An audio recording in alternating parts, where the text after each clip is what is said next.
Hey everybody, it's Marco. We are back with another video for the 97 RAV4. Today we're going to be changing out the coolant.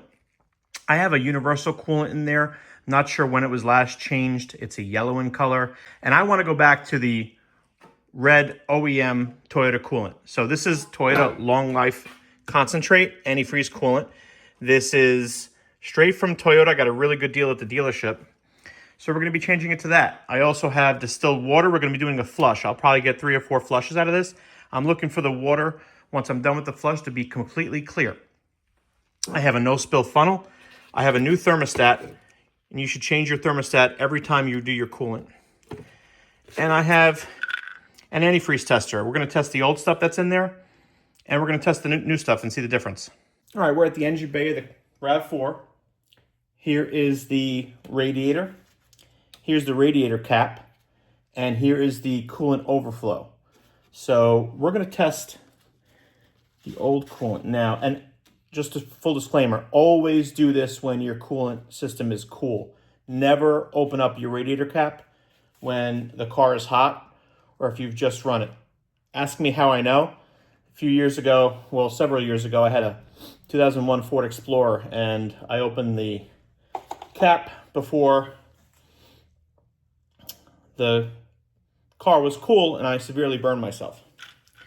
All right, so let's test what's in there now.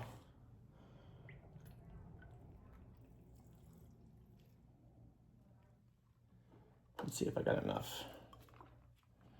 Okay, so we're gonna test it. You wanna just kind of tap on there to get any air bubbles out. All right, so we're gonna tap it a little just to get any air bubbles out. And the coolant is still good. It's got a boil temperature of 265 degrees. If we turn it around, it's protecting till about negative 29 degrees. So that's okay. I mean, that's fine. It's working. The car is not overheating or anything, but I want to go back to OEM. We've made our way under the car, and on the driver's side, under the car, you'll notice a little black thing called a petcock by the radiator, or underneath the radiator. So we're just going to twist this and be gentle with it. It's plastic.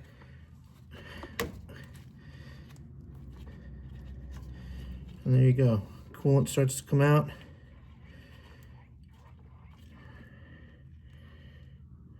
This may take a while. It's been a few minutes. This is still draining. So we'll just be patient, let it drain. Then when it fully drains, we'll fill up the radiator with distilled water. The reservoir is held on by one 10mm socket. Let's get that off, dump it, and then wash it in the sink.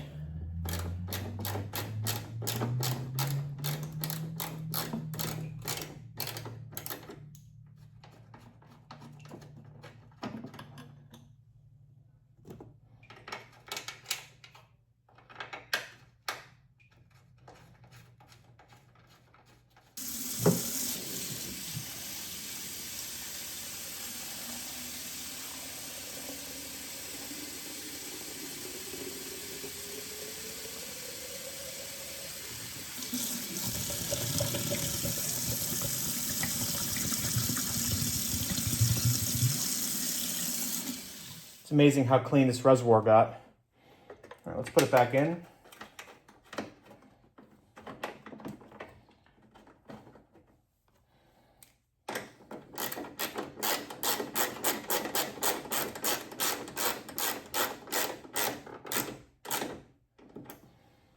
Okay, all right, now that all the coolant's been drained, I'm gonna be taking off the thermostat housing, which is that little black thing right there. It seems close, but it's actually kind of hard to get to. I might have to remove the oil filter. Okay, I did remove the oil filter. Sorry if it's not the best shot. It's kind of hard to get in here. I have a little swivel wrench. Ratchet wrench, actually.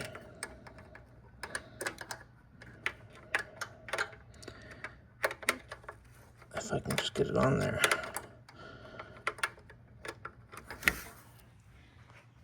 All right. I have been struggling all day with the thermostat.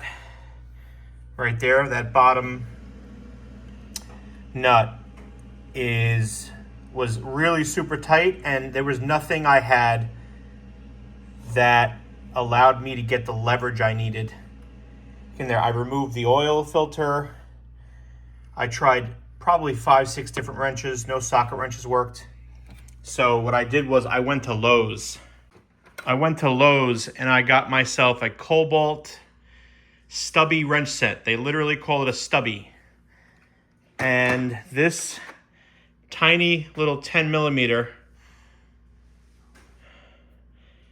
gave me the leverage on that bottom one I needed in the space to be able to open that. So the job can continue. Today's been a bit of a struggle, but I'm glad I was able to find a solution. So let's continue. And there it is. Here's the old thermostat, and it's a new one. Doesn't look like a difference in size, but I think this one's partially stuck open, and the jiggler is missing from this one. So this new one will go in there, have a jiggler, but first we're gonna flush the system now. I'm sorry I couldn't record this. Guys, it was a real struggle today to get that out.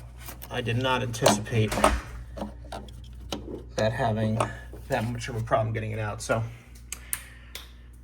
now I'm gonna put this thermostat housing back on with no thermostat, and we'll do a flush. Okay guys, we are back, and I got the thermostat housing back in, and I'm gonna screw it back in, and then we're gonna start the flush. Well, the saga continues, guys. I had to take the thermostat housing out, and I had to reinstall my new thermostat because the leak, with no thermostat, there was no seal, and it just leaked kind of like crazy. So I just reinstalled a new thermostat. I'm going to pour more water in. If it keeps leaking, I don't know what I'm going to do. I don't know if you can see that. There's the thermostat housing. It's got a thermostat inside of it. But I am dripping from the other seal on the water pump. So I think the water pump's bad.